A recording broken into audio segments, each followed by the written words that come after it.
penyelidikan peristiwa pembunuhan atas 6 warga sipil Laskar FPI yang terjadi pada 6 dan 7 Desember 2020 masih jauh dari harapan dan justru cenderung berlawanan dengan kondisi objektif dan fakta-fakta di lapangan. Baik Polri maupun Komnas HAM telah memberikan laporan penyidikan yang dapat dianggap menggiring opini menyesatkan. Pengacara Qaddafi Laskar FPI menyiapkan ini, tunggu saja. Mohon menyatakan bahwa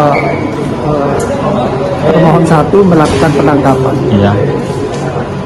Kalau dari jawaban poin-poin yang disampaikan apa aja, Pak? Bahwa kita tidak melakukan penangkapan, tapi yang benar pelaku melakukan tindak pidana dan kita melakukan tertangkap. Ini disebut tidak ada pelanggaran HAM berat karena perintah dari pimpinan, dari pejabat Polri adalah surveillance. Kecuali kata Ahmad Damanik kalau perintahnya bunuh. Nah, kalau cuma perintahnya penguntitan, bukan pelanggaran HAM berat. Kemudian pengintaian ya.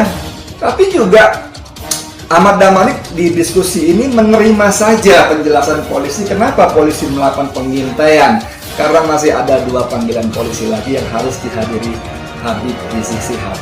Walaupun saya nggak tahu secara hukum acara pidana apapun lah namanya, apa iya seorang tersangka, seorang yang dipanggil untuk urusan dugaan pelanggaran protokol kesehatan harus diuntit begitu rupa dengan beberapa mobil yang kemudian 2 tidak diakui oleh mobil Polda, dan dengan gampangnya laporan Komnas HAM juga menyetujui, tidak berusaha mengorek secara lebih detail itu mobil siapa isinya, bagaimana bisa menguntit bersama-sama polisi, dan sebagainya. Itu tidak muncul dalam laporannya. Jadi Komnas HAM menerima saja penjelasan dari polisi. Bagaimana tentang 2 mobil yang tidak dikenal ini? Kalau cuma urusan mobil Land Cruiser hitam saja yang datang ke lokasi rest area kilometer 50, Komnas HAM tidak bisa menemukan nomor polisinya. Siapa pejabat polisi yang turun dari mobil dan memberikan perintah ini, itu menurut laporan utama majalah Tempo. Bayangkan saudara, untuk hal sebasic ini saja Komnas HAM tidak mampu mengungkap siapa di mobil Land Cruiser hitam itu, apa pangkat jabatannya, memberi perintah apa saja dan sebagainya. Itu tidak terungkap, bahkan nomor polisinya saja tidak diketahui. Dahsyat nggak Komnas HAM? Tadi kan di awalnya dikatakan ada tembak-menembak, kemudian ada serangan, tetapi kemudian berubah ya, bahwa mereka ditangkap. Setelah diinvestigasi oleh teman-teman wartawan di sana ternyata tidak ada tembak-menembak di lokasi KM 50. Kemudian terjadi serangannya di atas mobil. Nah, kalau serangannya di atas mobil ya, kita pertanyakan, kalau 4 orang yang masih hidup itu di atas mobil, artinya kan itu sudah diakui ya, sekarang ini sudah diakui bahwa yang 4 masih hidup. Itu dulu poinnya ya, 4 itu masih hidup pada saat itu, berarti tidak terjadi tembak-menembak. Kemudian dibawa pakai mobil dan di dalam mobil dikatakan difitnah bahwa melakukan mencoba merampas senjata petugas. Loh, tadinya katanya ada senjata dari yang tewas ditembak ya. Nah, jadi ini ceritanya berubah. Pertanyaan yang patut juga diajukan, berapa orang itu di mobil? Masa 4-4-nya cuma dikawal sama 2 orang saja petugas? Nah, ini makin aneh ya, makin aneh. Dan kemudian dihabisi 4-4-nya di dalam mobil. Nah, ini kan makin jelas. Dan justru mereka yang dituduh pasal 170 dan keluarga mereka dipaksa untuk dipanggil. Kan keluarganya tidak hadir. Keluarganya kan tidak tahu. Pengadilan Negeri PN Jakarta Selatan akan kembali menggelar sidang lanjutan gugatan pra-peradilan penangkapan tidak sah dan penyitaan barang pribadi milik salah satu anggota Laskar FPI M. Suci Qaddafi Putra hari ini 3 Januari. M. Suci Qaddafi Putra merupakan satu dari 6 Laskar yang tewas ditembak aparat di kilometer 50 Tol Jakarta Cikampek pada 7 Desember 2020.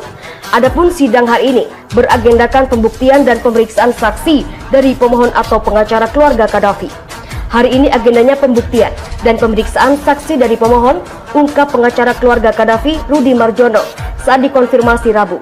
Rudy mengaku pihaknya telah menyiapkan sejumlah bukti-bukti untuk diserahkan di persidangan nanti termasuk saksi-saksi yang akan dihadirkan di persidangan.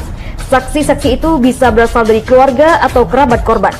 Kami sementara hanya siapkan bukti surat dahulu. Untuk saksi kami lihat perkembangan fakta di persidangan, katanya. Ada 2 gugatan pra-peradilan yang digelar hari ini. Pertama, terkait penyitaan barang pribadi secara tidak sah dengan nomor perkara 154/Pit-Pra/2020/PN Jaksel tertanggal 28 Desember 2020. Dalam hal ini, pihak tergugat Barreskrim Polri. Desember 2020 dalam hal ini, pihak tergugatnya Barreskrim Polri. Kedua gugatan terkait penangkapan tidak sah dengan nomor perkara 158/Pit-Pra/2020/PN Jaksel tertanggal 30 Desember 2020. Tercatat ada 3 termohon yang digugat, yakni Kapolda Metro Jaya, Barreskrim Polri, dan Komnas HAM. Tangkis gugatan keluarga Qaddafi, polisi beber senjata bawaan Laskar FPI. Polda Metro Jaya selaku termohon 1 pada sidang gugatan pra-peradilan yang diajukan keluarga M. Suci Qaddafi merasa sudah melakukan tindakan yang benar saat menangkap anggota Laskar Front Pembela Islam FPI itu. Dalam jawaban tertulis atas gugatan pemohon pada sidang di Pengadilan Negeri Jakarta Selatan PN Jaksel, Selasa 2 Februari, Polda Metro Jaya menyebut Qaddafi tak hanya membawa alat komunikasi dan perlengkapan ibadah tetapi juga senjata. Dalil pemohon yang menyatakan M. Suci Qaddafi putra selain membawa perlengkapan pribadi, hanya membawa alat komunikasi dan alat ibadah, serta tak membawa senjata api dan tajam adalah kebohongan yang berbanding terbalik dengan temuan fakta kejadian perkara. Demikian jawaban tertulis Polda Metro Jaya. Memang jawaban itu tidak dibacakan dalam persidangan, namun Majelis Hakim Tunggal Ahmad Suhel menganggap jawaban tertulis itu sudah dibacakan. Selain itu, Polda Metro Jaya dalam jawaban tersebut juga menyebut salah satu penyelidiknya menemukan senjata api senpi dan senjata tajam di dalam mobil yang dikendarai para Laskar FPI. Di antaranya ialah 1 senpi gagang warna putih, 14 butir peluru kalibra 9 mm, dan 1 selongsong. Polda Metro Jaya juga menemukan 1 senpi gagang warna coklat, 3 butir peluru kaliber 9 mm, dan 2 selongsong. Adapun senjata tajam yang dibawa Laskar FPI antara lain 2 pedang, 1 celurit, 1 tongkat kayu berujung runcing, dan 1 ketapel dengan 10 butir kelereng. Mengenai gugatan pemohon soal tidak adanya surat perintah penangkapan terhadap Qaddafi CS, Polda Metro Jaya punya dalih. Dalam surat jawaban itu mengaku tidak pernah menangkap Qaddafi CS, namun Laskar FPI termasuk Qaddafi tertangkap tangan melakukan kekerasan dan melawan petugas serta membawa senjata tanpa izin. Oleh karena itu, Polda Metro Jaya tidak menerbitkan surat perintah penangkapan sebagaimana diatur dalam pasal 18 ayat 2 KUHAP. Lantaran tak ada surat perintah penangkapan terhadap Qaddafi CS, Polda Metro Jaya pun tak berkewajiban mengirimkan tembusan kepada pihak lain. Bahwa agar pemohon lebih memahami pemahaman antara tertangkap tangan dengan penangkapan dapat dilihat pada ketentuan KUHAP pasal 1 angka 19 dan angka 20 KUHAP pungkas termohon 1. Komnas HAM mangkir di sidang gugatan pra-peradilan keluarga Laskar FPI. Pengadilan Negeri PN Jakarta Selatan kembali menggelar sidang pra-peradilan yang diajukan keluarga anggota Laskar FPI M. Suci Qaddafi Senin 1 Februari. Kali ini sidang tersebut beragendakan pembacaan gugatan pra-peradilan dari pemohon terkait penangkapan tidak sah terhadap M. Suci Qaddafi yang tewas ditembak dalam insiden di kilometer 50 tol Jakarta Cikampek.